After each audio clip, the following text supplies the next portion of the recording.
আলামতগুলি কোথাও ফেলে দিয়েছেন এই কথাটা বলেছেন।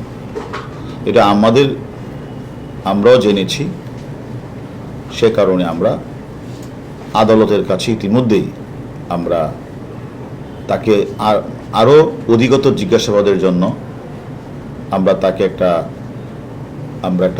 চিঠি দিয়েছি এবং আমরা মনে করেছি যে যেহেতু গ্যাসবাবু এই মোবাইলের ভিতরে অনেকগুলি ডিজিটাল এভিডেন্স আছে, যদিও দুপক্ষের কথাবার্তার মধ্যে আছে, আমরা এক পক্ষ তো অলরেডি ডিজিটাল এভিডেন্স পেয়ে গেছি এবং ওই মোবাইলগুলি থেকে আরও কোনো কিছু আছে কি না হলে উনি কেন কোথাও ফেলে দিলেন। প্রথম বলেছিলেন যে উনি হারিয়ে ফেলেছেন, আদালতে আবার উনি বলেছেন যে এটা কোথাও ফেলে দিয়েছেন। আসলে সে কারণেই আমরা আদালতের কাছে চিঠি দিয়েছি যেন আমাদেরকে জিজ্ঞাসাবাদের জন্য আরও একটু দরকার, তাহলে তাকে আমরা সশরীরে আমরা ওই জায়গাগুলিতে নিয়ে আমরা ভিজিট করব এবং আলামতগুলি কোথায় ফেলেছেন সেখান থেকে আমরা বের করার চেষ্টা করব।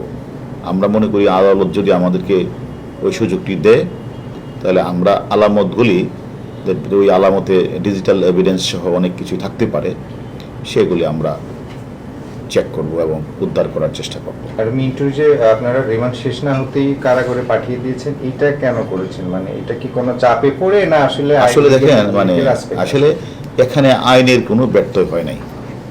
তদন্তকারী কর্মকর্তা কাউকে যখন জিজ্ঞাসাবাদ করে তখন সে তার স্যাটিসফ্যাকশনের উপরেই ডিপেন্ড করে। এখন একজন ব্যক্তিকে রিমান্ডে আনার পরে তদন্তকারী কর্মকর্তা যদি মনে করে তার যা যা জিজ্ঞাসাবাদ করা দরকার সেটা সে জিজ্ঞাসাবাদ করে, যদি মনে করে যে তার আপাতত দৃষ্টিতে আর তার কোনো জিজ্ঞাসাবাদের প্রয়োজন নেই, সেক্ষেত্রে বিজ্ঞ আদালতের মাধ্যমে তাকে জেল হাজতে প্রেরণ করতে পারে। এটা আইনের কোনো ব্যত্যয় না।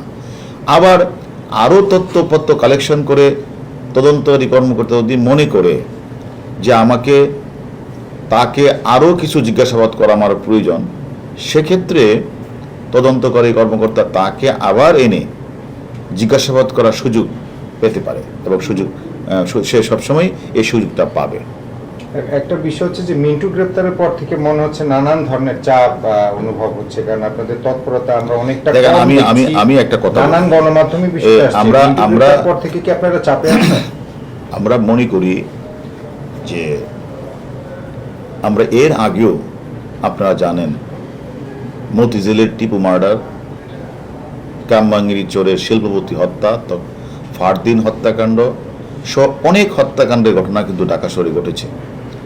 আমাদের চৌকস ডিবি টিম আমরা কিন্তু তদন্ত করে তথ্যপত্র বের করে আমরা প্রত্যেকটা খুনের মোটিভ কিন্তু আমরা বের করেছি।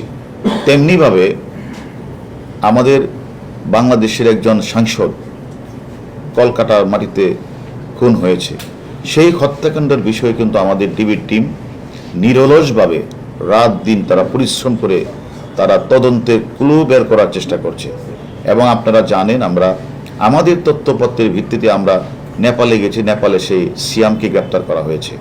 আমাদের টিম আমরা কিন্তু কলকাতা গিয়েও কিন্তু আমরা বিভিন্ন তথ্যপত্র দিয়ে আলামত উদ্ধারে আমরা সাহায্য সহযোগিতা করেছি এবং ওই হত্যাকাণ্ডের যে মূল কিলার পূর্ব বাংলার কমিউনিস্ট নেতা শিমুল ভুইয়া সহ আরও অনেককে আমরা গ্রেপ্তার করছি। ইতিমধ্যে আদালতে 4 জন ব্যক্তি 164 করে বিজ্ঞ আদালতে ম্যাজিস্ট্রেটের সামনে তারা জবানবন্দি, স্বীকারোক্তিমূলক জবানবন্দি দিয়েছে। আমি মনে করি আমরা যদি প্রেশার অনুভব করতাম আমাদের এত অ্যাচিভমেন্ট হতো না। এবং আপনারা জানেন আমাদের ঊর্ধ্বতন কর্তৃপক্ষ, আমাদের মাননীয় স্বরাষ্ট্রমন্ত্রী মহোদয় কিন্তু একাধিকবার আপনাদের বলেছেন যে কোনো প্রেশার নেই, আমাদের প্রতি নির্দেশ হচ্ছে মামলাটা যেন নিরপেক্ষভাবে তদন্ত করা হয়।